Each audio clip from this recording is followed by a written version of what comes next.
Welcome to another Stites & Associates simple tutorial. In this particular tutorial, we're going to talk about how to set up a Monte Carlo simulation. And you need to have a bunch of variables, and one way to get those variables, to create them, simulate them, is in Excel. And so we're going to show you how to do that. We're going to go add a new sheet here. See if we can do that. The first thing you have to make sure, though, is that you actually have the right add-ins. I'm going to show you how to get to that. Hit on File and go down to Options. And in Options, look at Add-ins. And you'll see that I have the Analysis Tool Pack as an active application add-in. If it were down here, I would need to highlight on it and hit Go and bring it into the active group. These are inactive down here. So that's where you'll find that Analysis Tool Pack. This is the one you're actually going to be using.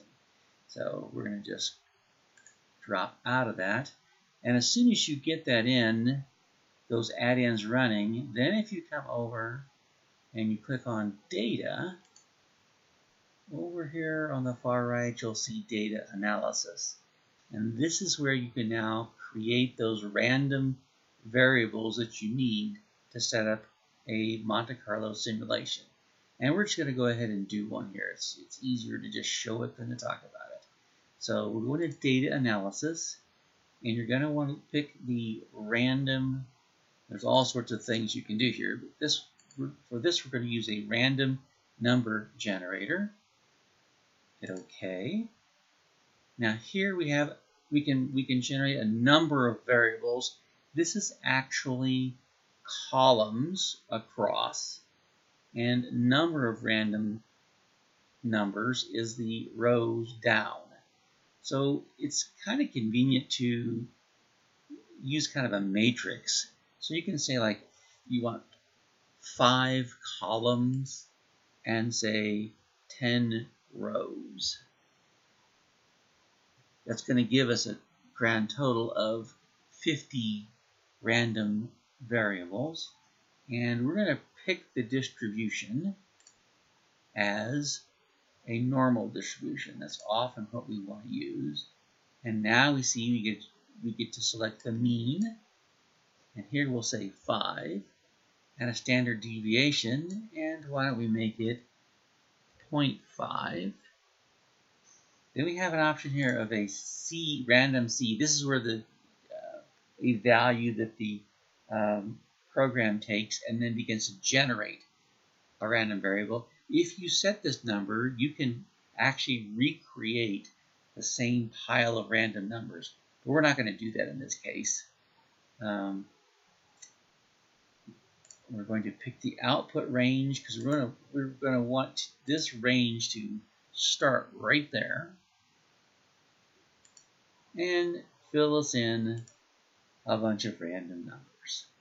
And now we can actually check those and see what does the average look like. The average of all of these had better be pretty close to 5, or something's wrong. And we can also look at the standard deviation, and we'll use the population standard deviation, and it should be close to 0.5. It's off a little bit, but that's, you don't have a whole lot of random numbers here. And of course we can always look at the variance, which had better be the square of the standard deviation. Oops, what did I do there? Typo. So that gives us a normally distributed pile of random variables with a mean about 5 and a standard deviation of about 0.5. We can do another group.